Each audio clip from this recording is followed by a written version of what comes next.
श्री कृष्णा। गणगौर की कहानी। ये गणगौर चैत्र शुक्ला तृतीया को मनाया जाता है, यानी तीज को मनाया जाता है। इस दिन सुहागन स्त्रियाँ व्रत रखती है। कहा जाता है कि इसी दिन भगवान शंकर ने अपनी अर्धांगिनी पार्वती को तथा पार्वती ने तमाम संसार की स्त्रियों को सौभाग्य का वर दिया था।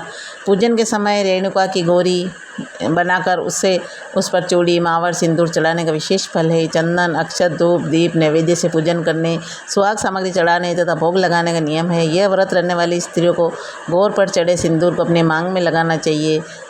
गणगौर की कहानी। एक समय भगवान शंकर नारद एवं पार्वती को साथ लेकर पृथ्वी पर चल दिए। भ्रमण करते हुए तीनों जने एक गांव में पहुँचे। उसी दिन चैत्र शुक्ला तीज थी। गांव के लोगों को जब शंकर जी तथा पार्वती जी की सूचना मिली तो सब धनी स्त्रियां, ब्राह्मणों की और बनियों की सब स्त्रियां उनके पूजन के लिए नाना प्रकार के रुचिकर भोजन बनाने में लग गई।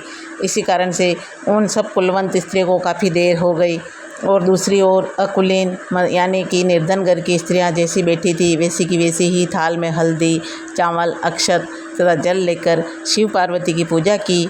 अपार श्रद्धा भक्ति में निमग्न अनभिज्ञ नीची जाति की स्त्रियों को पार्वती ने पहचाना तथा उनकी भक्ति रूपी वस्तुओं को स्वीकार कर उनके ऊपर सुहाग रूपी हल्दी का छिड़क दिया। सुहाग रूपी मतलब हल्दी का छांटा डाल दिया। इस प्रकार मातेश्वरी गौरी से आशीर्वाद तथा मंगल कामनाएं प्राप्त कर वे औरतें अपने अपने घर चली आई।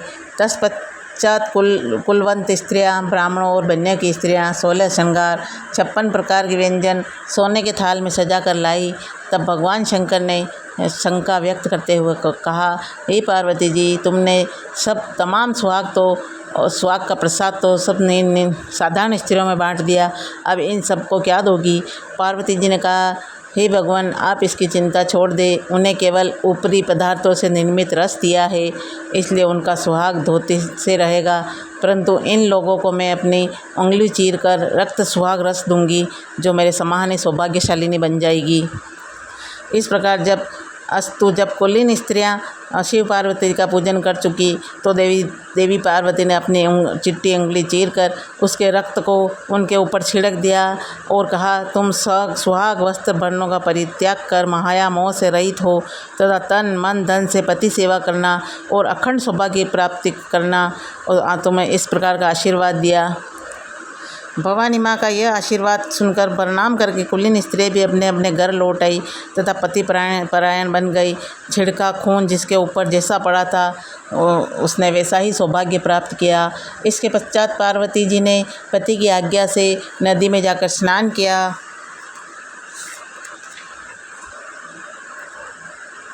बालू का महादेव बनाकर पूजन किया, भोग लगाया तथा प्रदक्षिणा करके बालू के 2 कणों का प्रसाद खाकर पार्वती ने मस्तक पर टीका लगाया। उसी समय उस पार्थिव लिंग से शिव जी प्रकट हुए तथा पार्वती जी को वरदान दिया, आज के दिन से जो स्त्री मेरा पूजन तथा तुम्हारा व्रत करेगी उसके पति चिरंजीवी रहेंगे तथा अंत में उन्हें मोक्ष मिलेगा।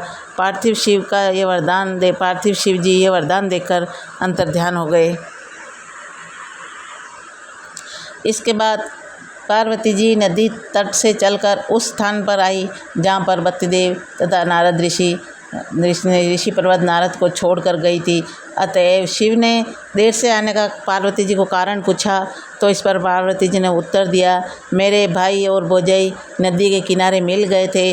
उन्होंने मुझसे दूध भात खाने को कहा तथा ठहरने का आग्रह किया, इस कारण से नाथ मुझे आने में देर लग गई।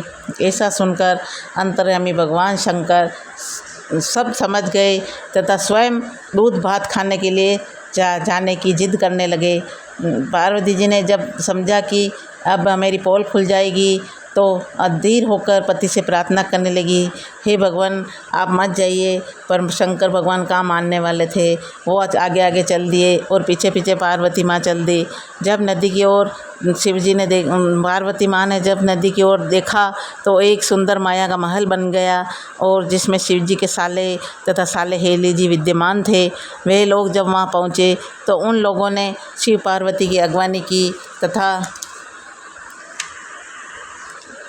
स्वागत सत्कार सब किया और वो 2 दिन तक तीनों ने वो 2 दिन तक शिव पार्वती और नारद जी ने उनका आतिथ्य ग्रहण किया। तीसरे दिन सुबह जब पार्वती जी के द्वारा चलने का आग्रह किया तो शिव जी ने ठुकरा दिया। इससे देवी काफ़ी कुपित हुई तथा अकेली ही चल दी। तब मजबूर होकर महादेव को उनका अनुसरण करना पड़ा, यानी उनके पीछे पीछे जाना पड़ा। अब नारद भी साथ में थे। तीनों लोग चलते चलते काफ़ी दूर निकल आए। सायंकाल होने पर शिवजी ने बहाना किया कि मैं तो तुम्हारे मायके में अपनी माला ही भूल गया हूँ, माला भूल गया तो मुझे वापस जाना पड़ेगा माला लेने के लिए। इस पर पार्वती जी माला लाने को तैयार हुई, किंतु शिव जी की आज्ञा से न जा सकी। माला पर शिव जी ने मना कर दिया तो नारद जी को भेजा शिव जी ने माला लाने के लिए। तो नारद जी वहाँ गए। जाकर क्या देखते हैं कि वहाँ न तो कहीं महल है, महल का तो कहीं दूर दूर तक नामो निशान भी नहीं है, और न कहीं माला है। वरन घोर अंधकार में नृशंस हिंसक पशु विचरण कर रहे हैं। इस अंधकार पूर्ण डरावने वातावरण को देख नारद जी बहुत आश्चर्यचकित हुए।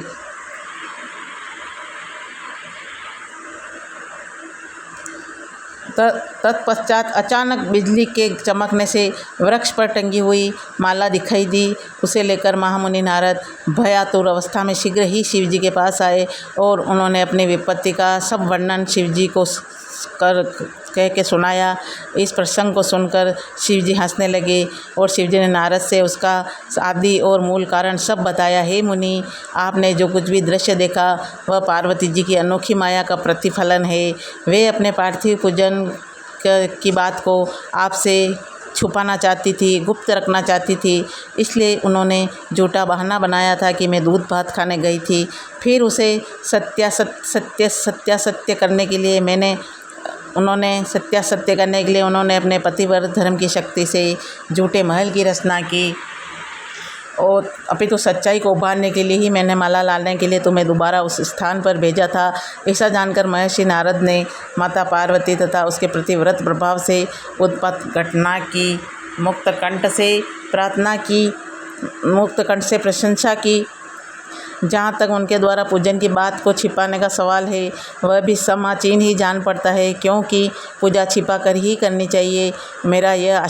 पार्वती जी ने कहा कि मेरा यह आशीर्वाद, शिव पार्वती मतलब गोरा ईश्वर जी ने कहा, मेरा यह आशीर्वचन है कि जो स्त्रियां इस दिन इस व्रत को गुप्त रूप से पति का पूजन कार्य संपादित करेगी, उन्हें अपनी कृपा से गणगौर माता की कृपा से समस्त मनोकामनाओं की पूर्ति होगी तथा